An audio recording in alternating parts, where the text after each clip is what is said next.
네, 오늘 이 주일 저녁에 또 우리에게 주시는 하나님 말씀 앞에 나가겠습니다. 오늘 우리에게 주시는 말씀은 민수기 14장 19절에서 28절 말씀입니다. 구약성경 민수기 14장 19절에서 28절까지의 말씀입니다. 저와 함께 교독하실 텐데요, 19절 말씀 제가 먼저 읽겠습니다. 구하옵나니 주의 인자의 광대하심을 따라 이 백성의 죄악을 사하시되 애굽에서부터 지금까지 이 백성을 사하신 것 같이 사하시옵소서. 예수께서 이르시되 내가 내 말대로 사하노라.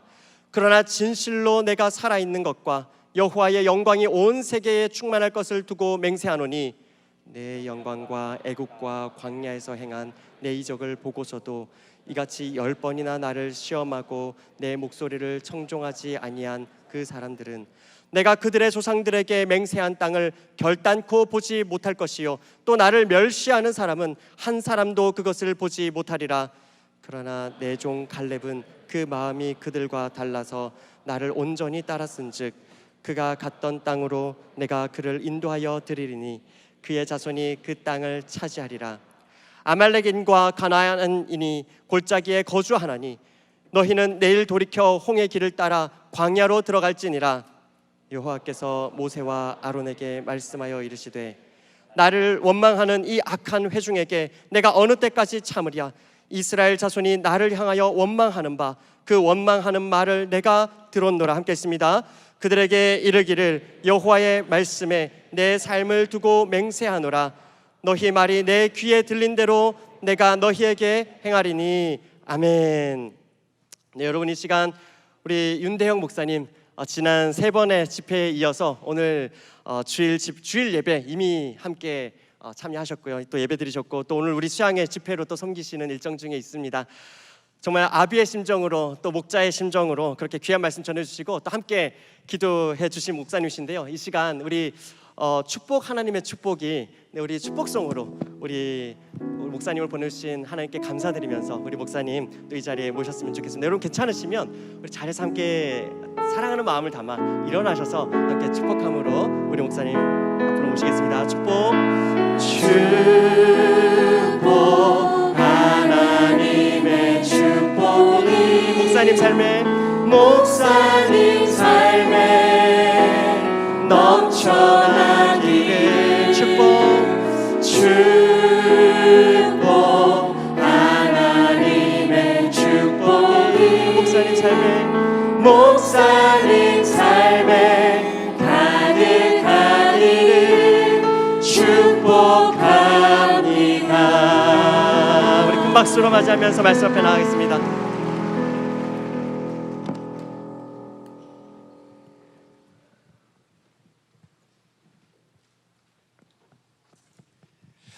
할렐루야, 아멘. 수양의 금요일, 토요일 보내고 오늘 주일날 함께 모여서 또 우리 청년 집회로 예배를 함께 예배를 드리게 되는데요. 저는 한국에서 이제 청년 사역을 하다가 이제 미국으로 2003년도에 이제 넘어가서 유학하면서 한 10년 가까이 청년 사역을 했습니다. 이민교회 대학생들 그리고 청년들을 사역을 하고 현재는 미국 캘리포니아 이제 파사디나 사랑의 빛 선교교회라는 교회에 10년 전에 담임으로 부임해서 사역을 하고 있는데 아내랑 이런 이야기를 많이 합니다. 당신은 언제가 제일 행복했어? 만약에 다시 돌아간다면 어디로 돌아가고 싶어? 라고 말하면 나는 청년부 있을 때가 제일 좋았다라는 이야기를 많이 하죠. 여러분 이게 사실입니다. 지금 저를 이제 불러준 데가 없어서 그렇지만 정말 청년부를 만나면 너무나 좋고 또 이제 주일뿐만 아니라 금요 예배 때 저희 청년들이 많이 와서 함께 금요 기도 참여하거든요. 그러면 이제 기도 끝나고 나서 교회 이제 그 주차장 그쪽에 청년 막 모여 있으면 절대 그 자리를 지나가지 못해요. 지나가지 못하고 계속 1시간 동안 얘기하고 뭐 어떻게 너 어떻게 연애 전선에 이상이 없냐 묻고 뭐 취업은 잘 되냐 묻고 막 얘기해주고 언제든지 집에 와라 눌러줄게. 저는 이렇게 청년부와 함께 이제 제가 약속을 한 게 있습니다. 이제 미국이 워낙 넓으니까 그렇기도 하지만 혹시라도 식당에서 나를 만나면 내가 너희들 모든 밥은 내가 다 사준다. 그래서 식사 때를 피해서 제가 가기도 하고 아내를 먼저 보내서 있어 없어 묻기도 하지만 아무튼 어찌됐건 청년들한테 그게 너무나 힘이 나고 너무나 좋고 이번 수양회 때 여러분을 만나서 저한테는 더 큰 에너지를, 제가 이제 안식 월차 와 있거든요. 더 안식으로 시작하면서 풍성한 은혜를 여러분을 통해서 더 받게 되고 또 얻게 되는 귀한 여러분 시간이 되었습니다. 기대하고 소망하는 거는 매달 또 분기마다 또 매년마다 사랑의 교회 청년부에 대한 이야기 들을 때 하나님께서 큰 일을 행하시는 은혜가 이 안에 가득가득 넘쳐나기를 소원합니다. 여러분이 앉아있는 자리를 뛰어넘어서 2층과 3층을 가득 채우는 청년부가 되길 간절히 원하고, 제가 수적인 성장을 말하는 게 아니에요. 많은 영혼들이 주께로 돌아오기를 바라는 거고요. 그 사명을 감당할 수 있는 우리 사랑의 교회 여러분 믿음의 공동체 되기를, 청년부 되기를 간절히 소원합니다. 수양회 때도 잠깐 말씀드렸던 내용이기도 한데, 제가 어느 한때는 계속 이런 팬데믹 때 같아요. 팬데믹 때 계속 이 어떤 찬양의 한 가사와 이 내용이 계속해서 제 머리를 스치고 지나갔습니다. 전체적인 찬양의 가사는 모르지만 그 시작의 가사의 내용은 참 은유적인 표현의 찬양의 가사인데요. 내용은 이렇습니다. 같은 길에서 다른 계절을 만나도, 이게 너무나 와닿는 거예요. 팬데믹이라는 정말 아무것도 할 수 없는 막막한 시절을 딱 만났을 때 우리는 이제 어떻게 해야 돼? 교회는 어떻게 해야 돼? 영혼들은 어떻게 될까? 내 직장은 어떻게 되는 거야? 모든 게 다 막막한 시절을 맞이할 수밖에 없었던 시간을 보냈죠. 그 시간을 보내고 나서도 이제 팬데믹 이후에, 엔데믹 이후에도 앞으로 전 세계는 미래가 어떻게 될지에 대해서 참 막막한 진단하는 내용을 내고 있습니다. 어떻게 될 건지. 금리는 오르고 달러는 오르고 AI가 우리들의 일자리를 점점 차지하고, 점점 오픈되어 있지 않고 오픈된 게 아니라 오픈되지 않은 가운데서 많은 일들이 일어나는 것 같고, 우리에게 기회는 더 없어지는 것 같고, 뭐부터 해야 될지. 사업을 한다면 팬데믹 전에, 팬데믹 때 했어야 되는데 팬데믹 끝나고 나서 뭘 하려고 하니 이제는 더 어렵다, 힘들다는 이야기를 갖게 되죠. 점점 좋아진다기보다는 점점 어려워진다라는 시간을, 또 그런 고백을 할 수밖에 없는 시절을 모두가 같이 보내고 있는데, 같은 시간과 같은 공간과 같은 상황에서 같은 것을 맞이했지만, 여러분 같은 길에서도 사람마다 다른 계절을 만난다라는 이야기에 정말 그렇다.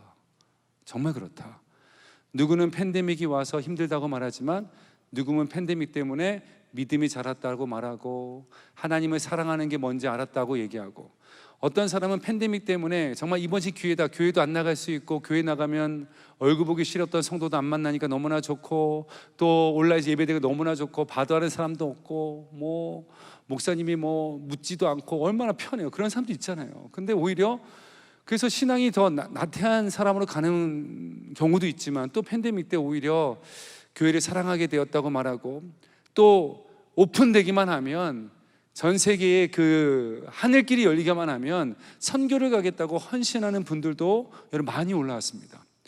이번에 저희 사랑의 빛, 제가 섬기고 있는 교회에서 작년에 우리가 선교지를 가지 못하니까 할 수 있는 방법은, 그러면 우리가 못 가면 선교사님을 불러오자 해가지고 우리 교회 파송 선교사님과 협력 선교사님을 저희가 미국으로 다 불러드렸습니다. 그러니까 우리가 못 가니까.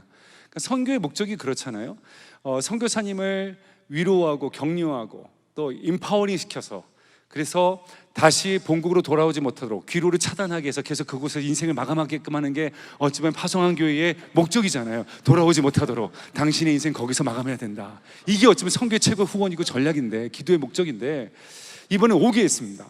오게 해서 이분들을 위로하고 격려하고 거의 4박 5일 동안 이분한테 블레싱하고 말씀을 듣고, 정말 대단한 거는 선교사님이 한번 이제 입을 열기 시작하면 계속 그 나라 말을 쓰다가 모처럼 모국어를 쓰니까 할 말이 얼마나 많은지, 쓸데없는 얘기 다, 그러니까 그걸 다 얘기 들어주는데 3시간 4시간 동안 선교대가 끝나지 않아도 불구하고 그 자리 끝까지 지켜주는 성도님들, 거기 은혜 받는 그 선교사님들 얼마나 은혜가 있는지 몰라요. 그러면서 우리가 이런 결단했습니다. 여러분, 우리가 가지 못해서 우리가 선교사 모셨잖아요. 이것도 하나님의 은혜 아니겠습니까? 그러면 오늘 이 시간에 작년에 선교대를 마무리하면서 우리가 그러면 내년에는 하나님께서 지난 3년 동안 모든 길을 막으셨으니까 내년에는 우리가 선교를 갈 수 있는 믿음의 공동체가 되게 달라고 해서 선포를 했고 올해 오픈했는데요.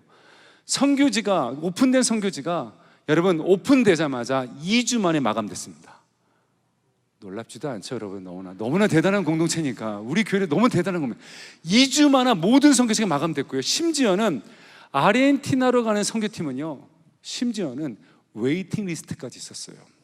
24명까지인데 30명까지 등록해가지고 6명한테 기다리시라고, 비어야 갈 수 있다고, 제발 좀 가게 좀 해주세요, 저 꼭 가고 싶어요. 얼마나 감사합니까? 어찌 보면 이 어려운 시간, 전에는 관심도 갖지 않았던 그 선교지에 대해서, 선교사님에 대한 이야기를 더 많이 듣게 되고 오히려 영적으로는 더 좋은 은혜의 기회가 된다는 것이죠. 교회도 마찬가지입니다. 팬데믹을 보내면서 주저앉은 교회가 있어요. 하지만 팬데믹을 보내면서 더 영적으로 살아난 교회가 있더라고요. 팬데믹을 보내면서 영적으로 무너진 성도가 있는데, 팬데믹을 보내면서 성경을 일독했습니다, 성경을 내가 필사하기 시작했습니다, 말씀 암송하기 시작했습니다, 줌으로 사람들을 만나서 이제 성경 통독학교를 시작하게 했습니다. 이런 이야기들 여러분 사랑의 교회에서 많이 일어났잖아요. 그렇잖아요. 하고 있잖아요, 여러분. 얼마나 좋습니까? 예전에 해보지 못했던 것도 하게 되고. 여러분, 같은 길에서 분명히 다른 시절을 보낼 수 있다는 것이죠. 같은 30대, 같은 40대, 같은 50대 없죠? 있을 수 있습니다. 예. 50대를 보내면서도 불구하고 다른 계절을 맞이할 수 있습니다. 어떤 사람은 너무나 따뜻하고 너무나 행복하고 너무나 감사하고 즐거운 시간을 보낼 수 있는 반면에, 어떤 사람은 너무나 춥고 외롭고 고통스러운 한겨울의 시간을 보내기도 한다는 것이죠. 여러분, 그렇다면 왜 똑같은 시절을 만났고 똑같은 길을 걷고 있고 똑같은 상황을 맞이했는데 왜 우리가 느끼는 이 계절은 다른 것일까요? 그 이유가 무엇일까요? 우리는 세상을 볼 때 내가 갖고 있는 경험과 내가 눈으로 봤던 것, 귀로 들었던 것, 사람들이 얘기해 준 걸 가지고 모든 것을 보려고 하죠. 잘못됐다고 말할 수 없습니다. 하지만 하나님의 사람들은 또 다른 영적인 눈이 있어야 되는, 그게 뭐냐면 눈에 보이는 것, 귀에 들리는 것, 사람들이 말하는 걸 가지고 이 세상에 모든 것이 결정되어진다라고 생각해서는 안 됩니다. 왜냐하면 여러분, 우리 눈에 보이는 이 세계는 보이지 않는 세계가 이 보이는 세계를 지배하고 있습니다. 여러분, 보이지 않는 하나님이 그가 창조하신 이 보이는 세계를 다스리고 있다는 것이죠. 하나님은 보이지 않습니다. 하나님의 약속도 보이지 않습니다. 하나님께서 어떻게 인도하실지도 보이지 않습니다. 하지만 그 보이지 않는 곳에서 행하시고 역사하시는 하나님의 손길을 바라보고 그것을 믿고 그것에 따르는 자의 삶에는 현실의 삶에 붙잡혀 있는 것이 아니라 주님께서 이 시절을 어떻게 바꾸기 원하시는지를 믿고 바라보고 소망하고 걸어갈 수 있는 그 길들을 여러분 우리가 누릴 수 있게 된다는 것이죠. 여러분, 저는 이것을 이렇게 표현하고 싶습니다. 우리가 맞이한 현실과 상황 가운데서 내가 어떤 신앙의 태도를 갖느냐에 따라서, 내 신앙을 어떻게 지켜내냐에 따라서 우리들의 인생의 계절이 달라질 수 있다라는 것입니다. 그것을 우리가 알 수 있는 본문이 오늘 본문에 나오는 이야기입니다. 오늘 본문의 내용의 배경은 이렇습니다. 이스라엘 백성들이 하나님의 약속을 따라 여러분 적과 꿀이 흐르는 가나안 땅으로 나오게 됐어요. 그러니까 출애굽해서 가나안 땅을 향하여 가게 됐습니다. 근데 그곳에서 그 가데스 바네라는 지역에서 각 지파의 가장 똑똑하고 가장 전략도 잘 세우고 용감한 사람을 한 사람 뽑아다가 가데스 바네아에서 정탐을 시켰습니다. 이 정탐은 가나안 땅에 들어가야 될까 말아야 될까를 결정하는 정탐이 아니라 그 땅에 우리는 들어가야 되는 건데 그 땅이 어떻게 되어 있는지를 너희는 알아갖고 와라는 정탐이었습니다. 그러니까 가나안 땅에 들어갈까요 말까요를 결정하는 것이 아니라 가나안 땅에 들어가야 되는데 그곳에 무엇이 있는지를 알아갖고 오라고 한 그런 정탐이었다는 것이죠. 이미 들어가는 건 결정된 거였습니다. 들어가야 되는 것이고 약속을 따라 가야 되는 것인데 그들의 보고는 여러분 달랐다는 것입니다. 우리가 너무나 잘 알고 있는 여호수아 갈렙은 어떻게 했죠? 그 가나안 땅을 돌아오고 나서 여호수아 갈렙이 했던 얘기는 이거였습니다. 하나님께서 말씀하신 대로 정말 그 땅은 적과 꿀이 흐르는 땅이다. 너무나 좋아서 얼마나 좋은지 하나님께서 우리에게 예비하신 최고의 땅을 내가 보았다. 주님이 우리와 함께 하신다면 반드시 그 땅을 우리에게 주실 줄 우리는 믿는다라는 고백을 했습니다. 하지만 여호수아 갈렙 외에 10명의 정탐꾼들은 뭐라고 말했냐면, 가봤더니 큰 아낙 자손이 있더라. 우리가 그들에 비하면 메뚜기와 같아서 우린 들어가는 순간 그들한테 잡혀 죽일 거야, 죽임을 당할 거야. 안 돼, 안 돼, 안 돼. 그 이야기 들었던 사람들이 원성을 갖고 하나님을 원망하면서 우리를 광야에서 이끄신 그 하나님이 드디어 가나안 땅에서 저 아낙 자손의 손에서 우리를 죽게 하려고 하는 거 해가지고 벌떼같이 일어나서 우리 못 간다고, 안 간다고 하면서 돌을 들어 여호수아 갈렙을 치려했던 내용이 오늘 본문의 앞부분에 나오는 내용입니다. 여러분, 한 가지 알아야 되는 것은 여호수아 갈렙의 보고도, 그리고 이 10명의 정탐꾼의 보고도 사실과 본인들이 갖고 있는 객관적인 데이터에 의해서 내린 결과였습니다. 여러분, 10명의 사람들이 틀린 말 한 게 아닙니다. 아낙 자손 있었어요, 없었어요? 있었습니다. 있었어요. 그들은 틀린 보고한 거 아닙니다. 그들은 전투력도 있는 사람이었고 평생 동안 광야에서 내려주시는 만나와 맷을 먹었던 사람이, 칼 한 번 들어보지 못한 사람들이 어떻게 그 큰 철기병을 갖고 있는 사람은 어떻게 이깁니까? 이들의 보고가 틀린 보고는 아니었습니다. 맞는 보고였습니다. 여러분, 우리가 들리고 있는 수많은 세상을 진단하고 청년의 시대를 진단하고 오늘을 진단하는 이야기는 다 맞는 이야기입니다. 잘못된 이야기 해주는 게 아니에요. 정확한 데이터를 가지고 맞는 이야기를 하고 있다는 것이죠.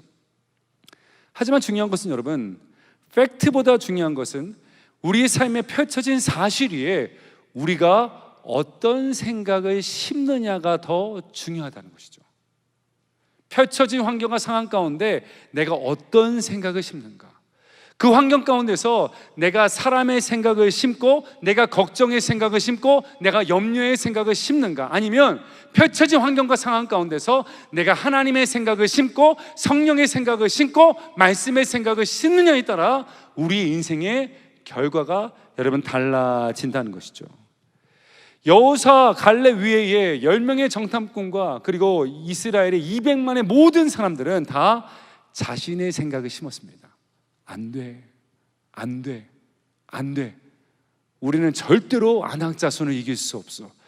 우린 저 가나안 백성을 이길 수 없어. 우린 들어가면 반드시 죽임을 당할 거야. 안 돼, 안 돼, 안 돼, 안 돼, 안 돼, 안 돼. 날마다 안 돼, 안 돼 생각을 심었다는 것이죠. 반면에 여호수아 갈렙은 하나님의 생각을 심었습니다. 현실은 그래도 하나님이 함께 하시면, 당신 말 틀린 거 아니다, 나 틀렸다고 말하는 거 아니다, 하지만 하나님께서 함께 하시면, 하나님께 하시면, 지금까지 인도하신 하나님이 앞으로도 우리를 인도하여 주실 줄 믿는다라는 하나님의 생각을 심었다는 것이죠. 여러분, 이런 말이 있습니다. 지그 지글러의 명언이 있는데요, 이런 얘기 있어요. 태도가 고도를 결정한다. 태도가 고도를 결정한다. 어떤 태도를 갖느냐에 따라 우리가 비상할 수도 있고 우리가 주저앉을 수 있다는 거예요. 우리 신앙도 마찬가지입니다. 우리가 어떤 신앙의 태도를 갖느냐에 따라 우리의 삶에 하나님의 역사와 승리가 나타나기도 하고, 우리가 어떤 신앙의 태도를 갖느냐에 따라 잘못된 신앙은 하나님의 역사의 기적을 보지 못하고 끝날 수도 있다는 것이죠. 많은 청년들을 만났고 많은 성도를 만나면 인생이 막 힘들고 어려운 분들 보잖아요. 그분들의 특징이 뭐냐면 항상 입술에 불평이 가득해요. 신기한 거는 힘들어서 힘든 이야기합니다. 이게 문제입니다, 목사님. 이게 문제예요. 우리 구역이 이게 문제고요. 우리 여기는 그룹이라고 그러나요? 소그룹 뭐라고 그래요? GBS. 그룹 바이블 스터디. 맞나요? 예, GBS. 우리 GBS 이게 문제입니다, 저게 문제입니다. 뭐 리더가 문제입니다. 아니면 리더 말고 또 뭐라고 그래요? 그룹원이라고 그래요? 부원. 조언이 문제입니다. 뭐가 문제인가? 그래요. 그러면 제가 다음 텀에 이번에 리더를 좀 바꿔드릴게요. 이번에 특별히 정말 제가 아끼고 사랑하고 정말 괜찮은 제가 조언을 넣어드릴게요. 그럼 그 다음 텀에 어떻게 되는지 아세요? 고맙다고 할까요? 이게 또 문제입니다. 저게 문제입니다. 여러분, 불평하기 시작하고 원망하기 시작하고 문제를 보기 시작하면 한없이 뭐만 보여요? 문제만 보입니다. 문제만 보여요. 근데 여러분, 삶 가운데 늘 하나님의 은혜가 있고 기쁨이 있고 감사한 사람을 보면 항상 그의 말에 생각에 항상 너무나 좋아요, 너무나 좋아요, 너무나 좋아요, 너무나 좋아요, 너무나 좋아요 그런 거예요. 안 좋은 것 같은데 그 좋은 만만한 사람 아니거든요. 너무나 좋다는 거예요. 너무나 좋다는. 근데요, 그러면 그 조언이 좋은 사람이 됩니다, 여러분. 믿을지어다. 정말입니다, 여러분. 여러분, 제가 이제 담임 목사 10년 됐는데 청년부, 이민교회 청년부, 여러분 정말 이민교회 청년부, 진짜 좋아요. 진짜 진짜 대박, 진짜 여러분, 이민을 왔다는 얘기는요, 나라를 떠난 거예요. 그리고 국적을 바꿨습니다. 교회 하나 바꾸는 거 이건 일도 아닙니다. 일도 아닙니다, 여러분. 어떨 때는 막 정성스럽게 했는데 한순간에 안 나와. 딴 데 가 있고 이런 경우도 있고. 어떨 때는 형제님 오랜만이에요. 오랜만이야. 형제님 오니까 오늘 예배 너무나 좋다. 그러니까 목사님 고마운지 아세요? 오늘 와줬어요. 이런 청년들 수없이 많이 봅니다. 목사님 막 이렇게. 그리고 얼마나 이 결혼에 또 이제 그 피 터지는 경쟁이 있잖아요. 그래서 맨날 우리가 신고가 들어요. 목사님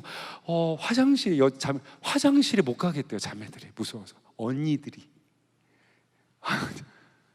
야 너 이쁘다. 장난 아니에요. 그러니까 내가 시집을 가야 되는데 네가 이쁘게 하고 와? 그래가지고 이쁘게도 못 와. 이게 미안합니다.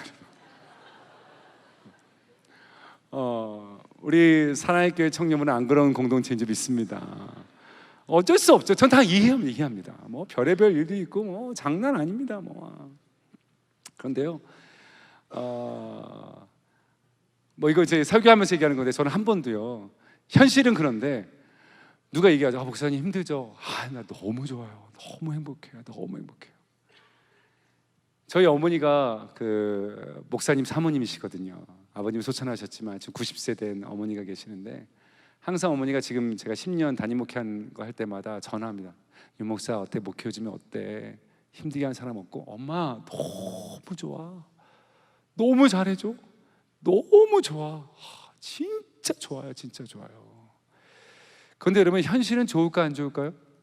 좋지 않은 일도 있습니다. 하지만 내가 거기 지배받고 싶지 않아요. 너무 좋아요. 어머니가 늘 얘기하세요. 나도 목회해봤지만 10명의 성도가 있으면 10명이 시어머니고 100명의 성도가 있으면 100명이 시어머니인데 1000명의 성도에서 1000명이 시어머니다. 목회 현장에서 나온 얘기예요. 근데 어머니 너무 좋아요. 다 내 설교 너무나 좋아요. 눈을 감고 가만히 계신 분도 내 설교 은혜 받아서 묵상하고 있는 거라고. 얼마나 은혜 받았으면 눈을 뜨지 못해. 눈물 날 것 같아가지고 너무나 좋아요. 환경에 지배받고 싶지 않은 거. 근데 여러분, 가다 보면요, 그게 그렇게 됩니다, 여러분. 사실입니다, 여러분. 우리가 신앙이 어떤 태도를 갖느냐에 따라 우리의 환경이, 상황이 그렇게 바뀌어지고 움직인다는 것이죠. 제가 2005년도에 이제 그땐 대학부 담당했을 텐데요, 브라질로 이제 선교를 떠났습니다. 선교팀이 이제 4주 동안 사역하는데 저는 교회에서 교육자니까 갈 수 있는 게 2주밖에 안 돼서 이제 2주를 먼저 보내고 그다음에 3주차 때 갔어요. 늦게 출발한 거죠. 이제 상파울루에 딱 도착했습니다. 비행기 딱 도착했는데 가기까지 한 18시간 정도 걸렸어요. 상파울루 도착할 때까지. 도착했는데 저를 마중 나오신 그 현지 교회 사역자분께서 이제 티켓을 예매를 안 해놓은 거예요. 그러니까 브라질 너무나 땅덩어리가 넓으니까 이 차로 막 2박 3일 20시간 이렇게 차로 가야 되는데 침대 버스가 있는데 침대 버스를 못 타고 그냥 직각으로 세워 있는 이제 버스를 예약을 늦게 한 거죠. 근데 저한테 그러는 거예요. 목사님 죄송합니다. 저희가 침대 버스에 있어야 되는데 어떻게 하죠? 괜찮습니다. 성교진대요. 그러고 갔어요. 근데 문제는 뭐냐면 그 버스는 직행으로 가는 게 아니라 돌아서 가요. 돌아서 가다 보니까 어떤 일이 있었냐면 가는 길에 나무가 쓰러져 가지고 그 나무 치운다고 4시간 동안 정차돼 있었던 거예요. 여러분 18시간 비행기 타고 왔죠. 그리고 여러분 직각에 의자에 앉아가죠. 나무로 4시간 있죠. 그러니까요, 이게 솔직히 성경과 상황이 약간 험악해질 수 있는데, 그때 전사님이 목사님 죄송해요, 어떡해요. 이것도 하나님의 뜻이 아니겠습니까? 자연 광경을 보라고 여유의 시간을 주는 것 같아. 너무나 고맙다. 속은 부글부글 너무나 고맙다, 감사하다가 괜찮을까요? 그러면서 우여곡절로 해가지고 한 30몇 시간 통해서 이제 도착을 하게 됐어요. 도착을 했는데 그 전까지 비가 억수로 막 추운 날씨였다가, 제가 아침에 딱 도착해 날씨가 좀 풀렸나 봐요. 근데 그 어려운 그 여정을 갖고 왔잖아요. 그때 나왔던 분이 이렇게 얘기하는 겁니다. 목사님이 오시니까 어제까지 추웠는데 오늘 날씨가 개인 것 같아요. 그런데 제 마음 안에 이렇게 얘기하고 싶었어요. 이게 말이 됩니까? 제가 왔다고 날씨가 푸는 게 말이 돼요? 이상하시네 정말. 이렇게 얘기해도 돼요. 근데 맞습니다. 제가 오면요 날씨가 풀리고요, 모든 게 잘 될 겁니다. 정말 제가 왔기 때문에 여러분 복 받은 겁니다. 그러면 여러분 그렇게 되어집니다. 여러분 식당에 딱 갔어요. 여러분 여기 뭐 식당에 갔는데 이렇게 얘기하시는 분 있죠. 신기하다. 나는 이 식당에 가면 내가 이 식당에 들어간 순간부터 사람이 주리를 또아리를 틀어. 이런 사람 있어 없어요? 있죠. 여러분 그런 삶을 삽니다. 여러분 그렇게 믿으면요. 이런 사람 있죠. 내가 가면 손님이 마른다. 그러면 그렇게 살아. 여러분 내가 왔기 때문에 달라진다. 여러분 이것이 비성경적일까요? 성경적일까요? 성경적입니다. 성경 우리에게 뭐라고 말하냐면 너를 복의 근원되게 하셨다고 말씀하셨습니다. 네가 있음으로 열방이 주께로 돌아올 것이고, 네가 있음으로 모든 사람이 잘 될 것이고, 네가 있음으로 모든 사람들이 나를 알게 되며 하나님의 풍성한 은혜를 누리게 될 거라고 성경의 말씀은 이야기하고 있다는 것이죠. 그렇다면 그 말씀을 내가 써야죠. 감사하고 맞습니다. 나로 인하여 모든 것이 다 잘 될 줄 믿습니다. 이 고백을 우리가 드리면서 살아가야 된다는 거예요. 누가 축복해 주면요 아멘으로 받으세요. 성경은 뭐라고 말합니까? 너를 축복하는 자에게 그도 축복을 받을 거다. 그래서 공동체는요 계속해서 축복의 언어를 쓰는 거예요. 계속해서. 그래서 이 말을 쓴다고 용기를 내서 그룹 바이블 스터디에서 이렇게 얘기하죠. 자매님 헤어컷 하셨네요. 너무 잘 어울리세요. 그럼 어떻게 반응해야 돼요? 고맙습니다. 정말 잘 어울리죠? 돈 좀 썼어요.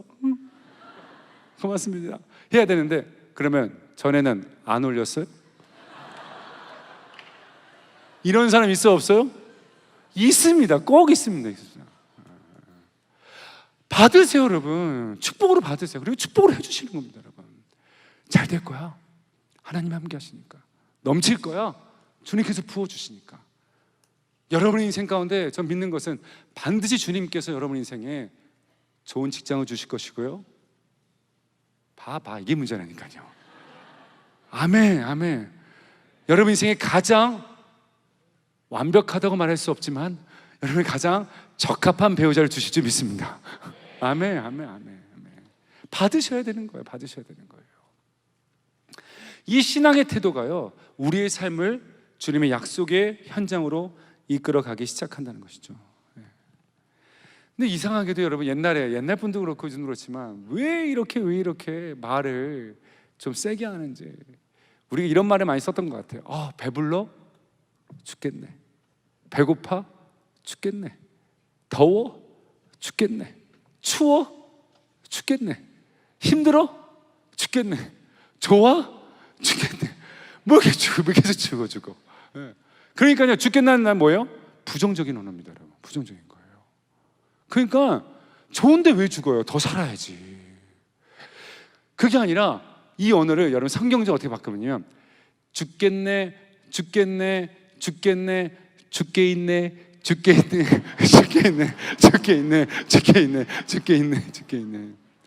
배고픈 것도 죽게 있네, 배부른 것도 죽게 있네, 사는 것도 죽게 있네, 모든 게 다 죽게 있네. 그럼 뭐예요? 근심이 없잖아요. 늘 감사하잖아요. 죽게 있네. 이 신앙의 태도가 여러분 우리들의 환경과 상황을 바꿔가기 시작한다는 것이죠. 하지만 여러분 또 한 가지 기억해야 될 것은 내가 갖는 이 신앙의 태도가 나 한 사람만 살리는 게 아닙니다. 오늘 본문에 나오는 여러분 내용 가운데 이 모세가 기도를 해요. 불평해서 떠났던 이스라엘 백성들에게 하나님께서 내가 이들을 쓸어버리고 다른 민족을 세워서 내가 약속을 이룰 거라고 할 때 모세가 주여 나를 생명책에서라도 이름을 제하더라도 저들을 용서하여 주십시오라고 하잖아요. 그때 뭐라고 말하냐면 민수기 14장 20절의 말씀에 여호와께서 이르시되 내 말대로 사하노라라고 말하고 있습니다. 내 말대로 사하노라. 네가 기도한 대로, 네가 그렇게 고백한 대로, 네가 그렇게 간절히 바랬던 대로 내가 그 말대로 되게 하였다라고 말씀하셨습니다. 여러분, 우리들의 말과 우리들의 믿음의 태도가 모든 사람을 살리는 말로 바뀌어야 됩니다. 그런데 여러분, 민수기 14장 28절에 보시면 똑같은 말씀을 하셨는데 이 말씀입니다. 우리 민수기 14장 28절 제가 읽어볼게요. 그들에게입니다. 이제는 그들에게 이르시되, 첫 번째는 모세에게였습니다. 두 번째는 그들에게 이르시되 여호와의 말씀에 내 삶을 두고 맹세하노니 너희 말이 내 귀에 들린 대로 내가 너희에게 행하리라. 여러분, 10명의 정탐꾼과 그리고 뿐만 아니라 수많은 200만의 사람들은 뭘 얘기했죠? 하나님을 원망하고 하나님을 탓하고 이런 법이 어딨냐라고 얘기하고 우리라도 죽게 되겠다고 얘기하니까 뭐라고 말해요? 내 귀에 들린 대로 행하리라. 하나님은요, 그 귀에 들린 대로 행하시는 분이십니다. 그래서 우리는 정말 입술을 잘 다스려야 됩니다. 말에 권세가 있습니다. 말에 힘이 있습니다. 그래서 내 귀에 들린 대로 행하라는 이 말씀이 이스라엘 백성들에게 저주로 임한 말씀이지만 이것을 우리는 축복으로 바꿀 줄 알아야 되는 거예요. 내 입술에 힘이 있다, 내 말에 힘이 있다는 말로 늘 약속을 말하고 늘 믿음을 고백하고 늘 믿음의 고백으로 하나님께 영광 올려드리는 그 고백의 삶을 살아야 된다는 것이죠. 말에 힘이 있습니다, 여러분. 말에 권능이 있어요. 능력이 있습니다. 저희가 교회에서 말의 힘에 대한 테스트를 하고 싶어서 고구마를 이제 키웠습니다. 그러니까 물에다가 고구마를 넣어놨어요. 고구마를 이렇게 시장에 사다가 이제 큰 컵에다가 고구마를 새로 세워서 이렇게 두 개를 딱 넣어놨어요. 거기에다가는 한쪽에다가는 고마워, 사랑해, 이뻐, 축복해, 뭐 이렇게 썼어요. 또 한쪽에는 미워, 싫어, 너 왜 이렇게 생겼어? 못생겨가지고 막 이렇게 써버렸어요. 그래가지고 교육자 사무실 들어올 때마다 교육자들이 이쁘다, 아유 축복해 막 이렇게 했고 이쪽에다 야 막 욕했어요. 정말입니다. 네. 그런데 여러분, 그러고 딱 21일 동안 키웠거든요. 깜짝 놀랐습니다. 이 고구마인데 똑같은 고구마예요. 똑같은 시장에 똑같은 밭에서 난 고구마예요. 그런데 축복해요, 이뻐요 막 이렇게 했던 고구마한테 줄기가 막 자란, 줄기가 막 무성하게 자. 진짜 장난 아니게. 내가 사진을 갖고 와야 되는데 나중에 한번 여러분 저한테 연락 주면 제가 보여드릴게요. 줄기가 이렇게 자라가지고 막 테이블 막 흘러내리고 막 이렇게 됐어요. 근데 미워, 안 자라. 딱 이 엄지손가락만큼. 너무나 신기한 거. 그거를 저희가 보여줬어요. 아이들한테, 부모들한테. 여러분의 말에 힘이 있습니다. 우리가 어떻게 말하고 어떻게 선포하냐에 따라 그대로 되어집니다. 여러분, 성경은 분명히 말합니다. 내 귀에 들린 대로 행하리라. 우리의 신앙의 태도는 여러분, 믿음의 말과 믿음의 해망과 믿음의 고백으로 바뀌어진다는 것이죠. 여러분, 예수님께서도요 항상 우리들의 신앙의 태도를 늘 물어보셨어요. 어떤 병자가 예수님께 찾아왔을 때도 예수님은 딱 봐도 이 사람이 병자고 아픈 걸 알잖아요. 근데 주님 물으세요. 네가 낫기를 원하느냐 물으세요. 항상 묻습니다. 이 묻는 이유는 뭐냐면 내 입술의 고백을 통해서 내 신앙의 태도를 보고 싶은 거예요. 네가 정말 낫기를 원하느냐?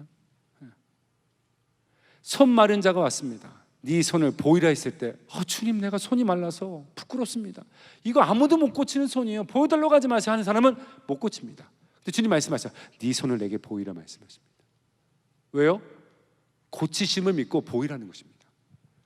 나사로가 여러분 죽은 지 나흘이 되었을 때예요. 예수님께서 이렇게 말씀하시죠. 울고 있는 마리아에게 예수께서 이르시되 나는 부활이요 생명이니 나를 믿는 자는 죽어도 살겠고 무릇 살아서 나를 믿는 자는 영원히 죽지 아니하니 이것을 네가 믿느냐라고 묻습니다. 그 전에는 이 마리아가 뭐라고 말했냐면 이미 죽은 지 나흘이 됐나이다. 이게 뭐예요? 끝났습니다. 주님 끝났어요. 우리 오라버니가 죽었다니까요. 끝났다니까요. 근데 주님 묻죠. 네가 이거 살아나는 걸 믿느냐? 그때 뭐라고 얘기하죠? 주여 내가 믿나이다. 주는 그리스도시요 살아계신 하나님의 아들이시니이다. 이 신앙의 고백을 묻는 겁니다.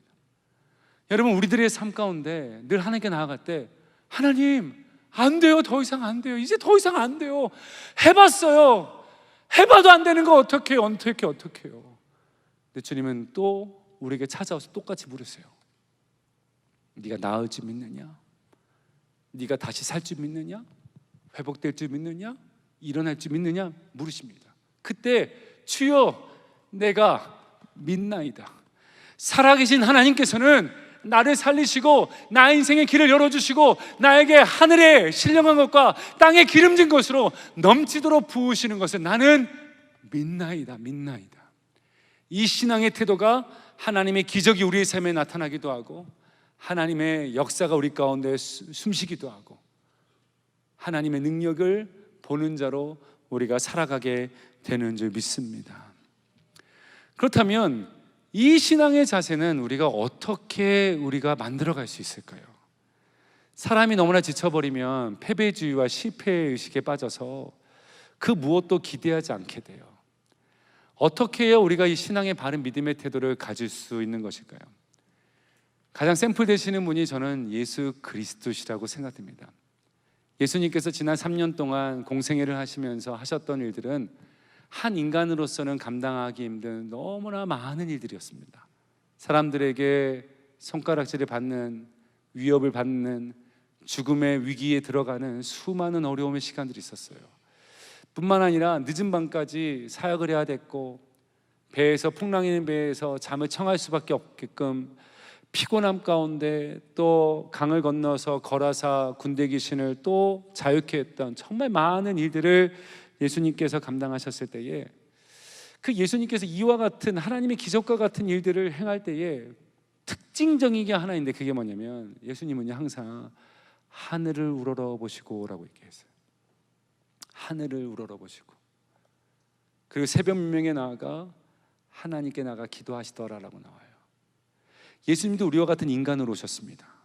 철저한 인간으로 오셨어요. 우리가 느끼는 감정과 우리가 느끼는 피곤함과 우리가 느끼는 실망과 우리가 느끼는 분노와 우리가 느끼는 모든 것을 다 알고 계시는 분이십니다. 지치고 힘들고 늘 배신하고 배반하려고 준비하는 그 사람들 앞에서 얼마나 깊은 실망을 가질 수밖에 없는 그런 심정을 가진 분이 예수님이세요. 하지만 여러분 예수님 어때요? 다 아시면서도 불구하고 그들을 책망하지도 않고 다 아시면서도 불구하고 그들을 끝까지 받아주시고 다 아시면서도 불구하고 그가 돌아오기를 기다리시면서 여러분 이 3년의 공생애를 하셨던 그 이유의 비결은 하나였습니다. 끝까지 메시아의 길을 걸을 때 예수님은 하늘을 우러러 보셨다라는 것이죠. 늘 하나님과의 깊은 인격적인 관계를 잊지 않으셨습니다. 여러분 우리가 신앙에 바른 태도를 갖는다는 것은 그 힘은 주님과의 깊은 인격적인 교제의 시작으로 시작되는 거죠. 그 시간이 있어야 되는 거예요. 주님과의 소통, 주님과의 만남, 주님과의 교제, 그 시간이 있을 때 우리의 바른 신앙의 모습을 우리는 고백하는 것이죠.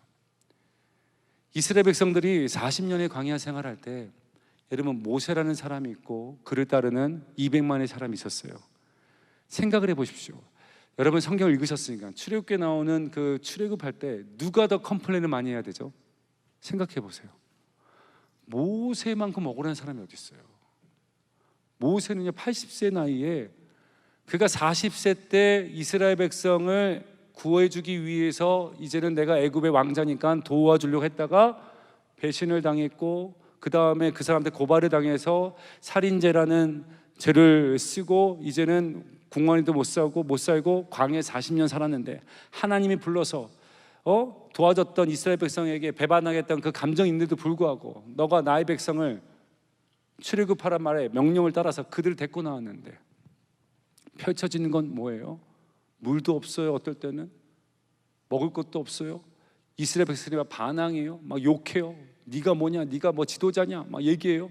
그럴 때 그런 상황 가운데서 이 이스라엘 백성들의 상황은 먹는 것, 쉬는 것, 뭐 마시는 것 때문에 컴플레인했겠지만 모세는요, 이들이 입고 갈 때 느껴야 되는 그 중압감과 무게감과 정말 하나님께서 명령하셨으니까 내가 순종하고 있는데 이 따르지 않는 이스라엘 백성들, 나를 탓하고 돌을 쳐 죽이려고 하고 이 수많은 문제 앞에서 여러분 컴플레인을 하고 욕을 해도 여러분 모세가 더 할 말이 많을 겁니다.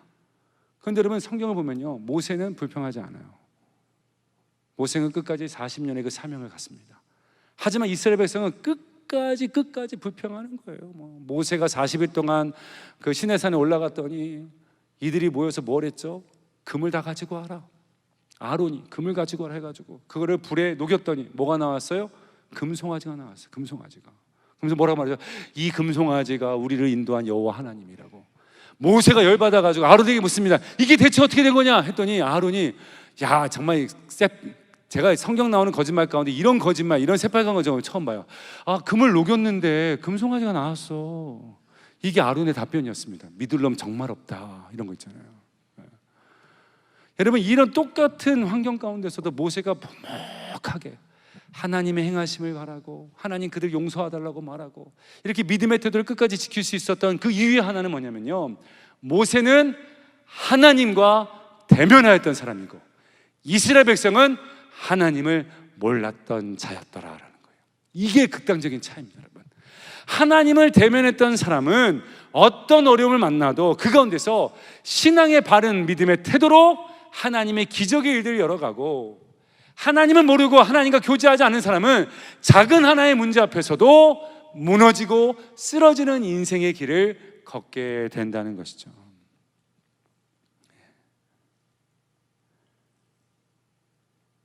사랑하는 성도 여러분, 우리가 주님과 깊은 영적인 교제를 통해서 여러분의 신앙의 태도가, 청년의 그 신앙의 모습이 여러분 주님 보시기에 합한 자들이 되어지게 되기를 주의 이름으로 축원합니다. 그 기대와 소망이 있어야 되는 거예요. 한번 곰곰이 생각해 보십시오. 여러분 주님과 언제 깊은 인격적인 교제 시간을 가졌습니까? 한번 곰곰이 생각해 보세요. 여러분 언제 주님과 깊은 고백의 시간을 가졌습니까? 여러분들 왜 언제부터 불평하게 되었고, 언제부터 누군가를 원망하게 되었고, 언제부터 문제를 지적하게 되었나요? 하나님과의 관계가 멀어진 그 순간부터, 주님과의 사랑의 교제가 끊겨진 순간부터 모든 것이 불편하고 모든 것이 싫고 모든 것이 짜증나고 모든 것이 다 미워지는 게 사람의 감정인 거예요. 여러분들이 첫 예수를 만났을 때 어땠어요? 처음 예수님을 만났을 때, 구원받았다는 거 알았을 때, 그리고 처음 큐티를 하고 처음 성경을 읽고 처음 하나님 말씀의 은혜를 받고 막 어땠어요? 모든 게 다 어떻게 보여요? 너무나 아름다워 보이는 거예요. 누가 뭐라고 해도 바더가 안 돼. 나한테 바보라고 얘기해도 그래 나 바보야, 괜찮아, 그렇게 불러도 돼, 나는 하나님의 자녀니까. 하나도 그게 개의치 않았어요, 여러분. 근데 주님과의 관계가 멀어진 순간부터는 작은 거 하나에도 이거 봐라, 이거 봐라, 이렇게 되는 것이죠. 그냥 편하게 저 청년 사역회생가 얘기하는 거는, 저는요 청년이 이제 결혼의 문제가 솔직히 이슈를 빠질 수 없어요. 이거 왜냐하면 여러분 청년부에서 결혼에 대한 관심이 없으면 이건 사명을 못하는 공동체입니다. 왜냐하면 예수님도 아담의 결혼에 대해서 되게 지극히 관심이 있었기 때문에 결혼의 관심은 하나님의 크신 사역이고 하나님의 능력이 사역이고 하나님의 복되게 하신 사역이 됨을 믿습니다. 제가 청년부 할 때 부흥회 때도 그 수양회도 말씀드렸는데 4년 있는 동안 4년 8개월 있었거든요. 4년 8개월 있는 동안 200쌍이 결혼을 했어요. 200쌍이. 별 놀랍지도 않죠? 앞으로 여러분 300쌍 결혼할 거니까. 그래서 청년부의 꿈은 우리는 청년부가 사라질 때까지, 청년부의 사명은 청년부가 없어지는 것이다. 왜요? 다 결혼해가지고. 아멘이십니까? 또 이렇게 또 아멘하면 청년부 사역자 자리가 없어지잖아요. 솔직히 그렇잖아요. 가장 이슈입니다. 여러분의 비전만큼 중요한 게 배우자의 만남이에요. 정말 중요한 겁니다, 여러분. 근데 그렇다고 해서 저희 교회가요 청년부 있을 때 뭐 이렇게 매칭을 해주거나 이런 거 안 했습니다. 뭐 이렇게 이성교제 세미나 그런 것도 안 했습니다. 그리고 이제 30대 커플 모이세요 이런 것도 안 했고요. 이런 것도 안 했습니다. 그냥 안 했어요. 그냥 우리 뭐 했냐면 은혜 받는 거에 열심히 했습니다. 은혜 받는 거. 어찌됐건 청년들이 은혜 받는 거예요. 청년들이 은혜 받는 거. 청년들이 은혜 받는 거. 말씀에 은혜 받고, 예배에 은혜 받고, 찬양에 은혜 받고, 기도에 은혜 받고, 정말 은혜 받는 공동체에 힘을 썼어요. 그랬더니요, 은혜를 받으니까 모두가 다 멋있어 보이는 거예요. 여러분, 그래서 저 이런 얘기 했어요. 여러분 예배를 드릴 때, 찬양할 때 어떤 한 자매님이 두 손을 들고 너무나 은혜 받아서 눈물을 흘릴 때 그 시꺼먼 마스카라가 번진 그 자매 만나셔야 복된 겁니다. 그 자매 만나셔야 됩니다. 그 자매. 예. 은혜 받으면요 다 좋아 보여요. 이게 신비롭다. 죄송합니다. 신비로워요. 진짜 그래요, 여러분. 부부관계도 마찬가지입니다. 은혜가 메말르면 다 싸움거리입니다. 은혜가 넘치면 다 좋은 거예요. 다 좋은 거예요. 우리의 심령에 은혜가 있으면 그 어떤 것도 다 감당할 수 있고, 받아줄 수 있고, 이해해 줄 수 있고, 내가 도와주면 되지 뭐, 내가 섬겨주면 되지 뭐, 내가 커버해주면 되죠. 이렇게 돼요. 은혜가 메말르면 뭐예요? 너가 나 도와줘야 돼, 너가 나 신경 써줘야 돼. 왜 나한테 좋은 말 안 해? 계속해서 뭘 겨냥합니까? 사람을 겨냥하게 됩니다. 은혜를 받으면, 은혜가 충만하면 모든 것이 다 하나님의 선하심과 아름다움으로 보게 된다는 것이죠. 그래서 사랑의 교회 청년부는 정말 은혜의 공동체가 되길 주의 이름으로 축원하고, 은혜 받는 자리에는 절대로 여러분 양보하지 않게 되기를 주의 이름으로 축원합니다. 수양이 안 오신 분들, 그 은혜 받는 자리에, 은혜 받는 자리 절대 양보하시면 안 돼요. 안 돼요, 여러분. 또 하나님께 쓰임 받는 자리에도 절대 양보하시면 안 됩니다. 저는요 이 얘기를 이제 오늘 할 수 있는 것 같아요. 하나님께서 왜 저를 이렇게 사랑하실까? 왜 이렇게 은혜를 주실까? 복되게 하실까? 이런 질문을 하게 될 때가 있어요.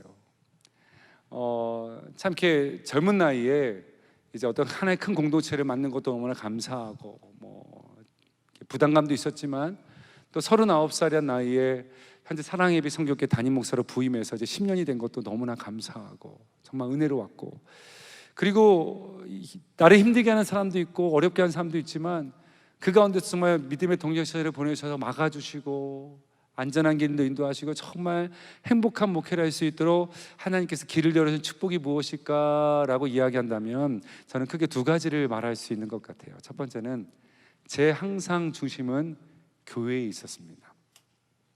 저는 교회의 사랑에 충성을 다했어요. 여러분, 우리가 예수님을 사랑해야 된다고 말하고 예수님의 말씀을 따라야 된다고 말하잖아요. 그런데 예수님이라는 존재가 우리 눈에 잘 안 보여요. 그런데 예수님은 그의 모습을 보이신 곳인데 그것이 교회입니다. 그래서 교회가 주님의 몸이에요. 그래서 주님을 사랑한다는 것은 교회를 사랑하는 거예요. 주의 말씀에 따른다는 것은 주님께서 교회에 주신 비전과 교회에서 하고 있는 사명의 모든 것들을 순종함으로 따라가는 거, 이게 주님을 사랑한다는 우리들의 신앙의 고백이 되어야 됩니다. 그래서 항상 내 인생의 중심은 교회였습니다. 교회에 유익한가, 성도들에게 유익한가, 항상 모든 결정의 중심은 교회였습니다. 그래서 나 개인이 아니라 항상 교회를 생각했어요. 시간이며 재정이며 헌신이며 모든 것들을 다 교회 중심적으로 제 인생을 이렇게 했던 게 하나님께 나를 좋게 보시지 않았을까 생각했습니다. 두 번째는 뭐냐면, 저는 한 번도 주님 내게 말씀하실 때 노라고 한 적이 없어요. 주님께서 나에게 뭘 부탁할 때, 나에게 뭘 명령하실 때 내가 노라고 해서 하나님께서 이 일을 할 사람을 찾아다니게 해드리고 싶지 않았던 마음이 있었어요. 나는 실력이 없어요. 나는 부족해요. 연약해요. 그런데 한 번도 주님께서 뭘 하라고 할 때 못한다는 얘기는 안 했던 것 같아요. 그 여러분, 이사야가 하나님께 부름을 받을 때 누가 나를 위하여 갈고 누가 저들에게 나를 위하여 갈고 할 때, 여러분 이사야가 뭐라고 말하죠? 저요, 주여, 내가 여기 있나이다, 나를 보내소서라고 말합니다. 근데 여기서 말하는 주여 내가 여기 있나 나를 보내서는 우리는 이렇게 생각해요. 하기 싫은데, 숨어 다녔는데, 하고 싶지도 않았는데, 야, 피할 길이 없다, 이젠 때가 됐다, 주님 내가 여기 있나이다, 나를 이제 쓰세요. 뭔가 포기해서 쓰는 표현이 아닙니다. 여기서 말하는 주여 내가 여기 있나 나를 보내서는요, 유치원 가보셨어요? 유치원 가면 아이들이 선생님이 문제를 내요. 야, 이거 풀어볼 사람? 근데 아이들이 어떻게 하죠? 저요, 저요, 저요, 저요 해요. 근데 아이들이 알아서 저요 할까요? 모른데도 저요 할까요? 모른데도 저요 합니다. 저요, 제가 할게요, 제가 할게요, 선생님, 제가 할게요. 너 풀어봐. 몰라. 제가 할게요, 제가 할게요. 이게 주여 내가 여기 있나이다 나를 보내서 뜻입니다. 나 몰라요, 나 실력 안 돼요, 나 부족해요. 근데 주님 누가 물으셨으니까 제가 할게요. 제가 하면 안 될까요? 저 시켜줘, 저 시켜주세요.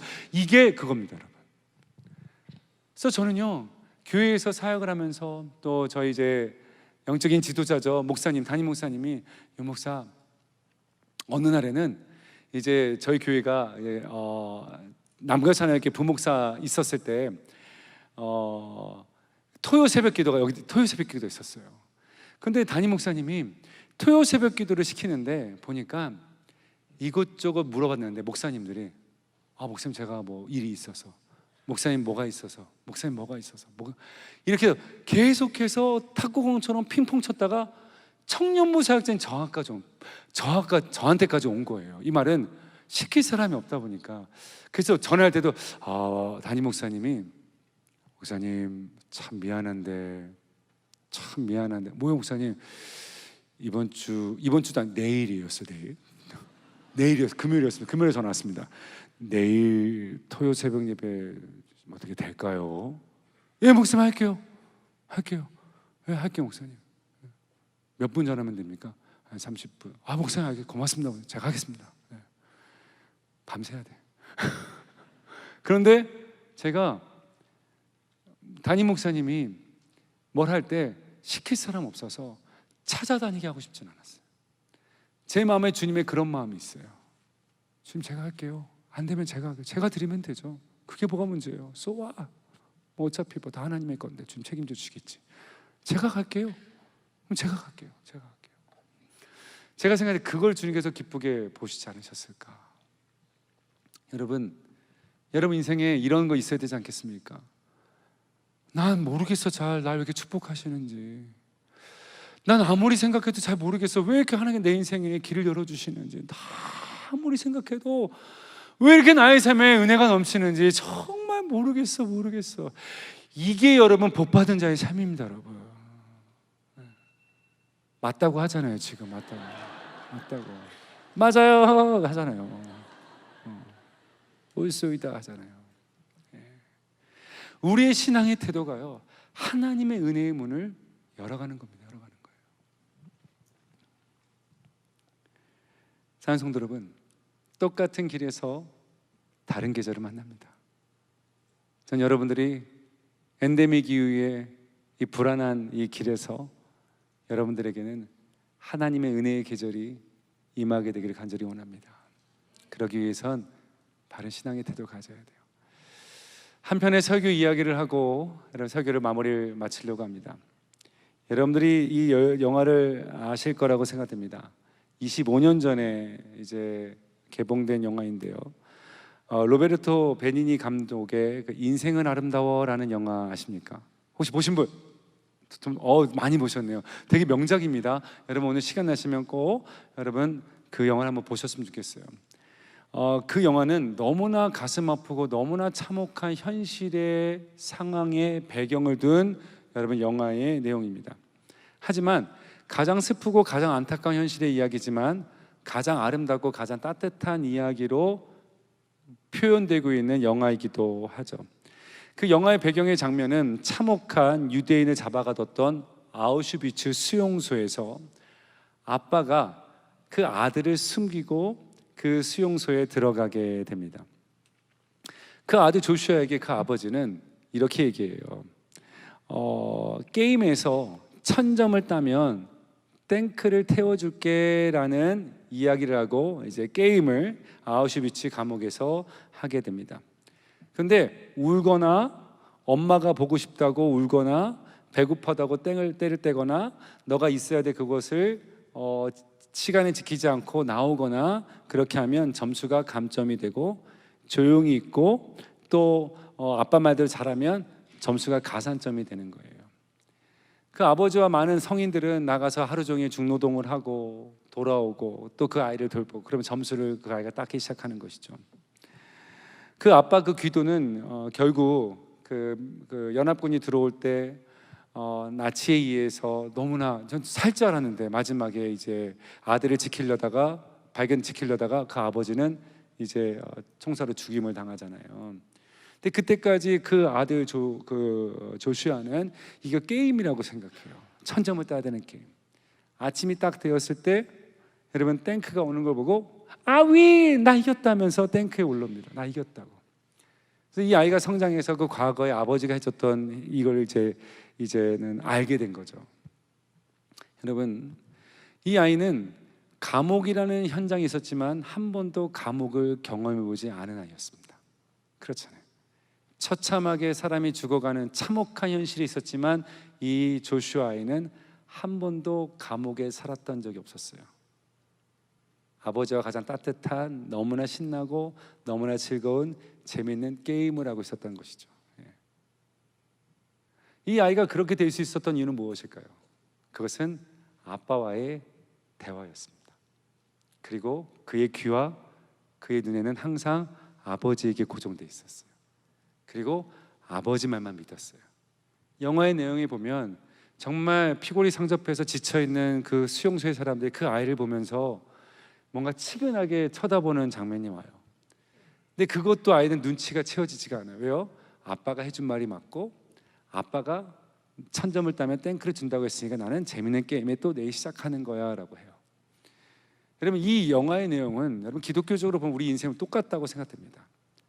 참혹한 현실과 같은 일들을 만나는데 우리는 그곳을 여러분 그렇게 느끼지 않을 수 있습니다.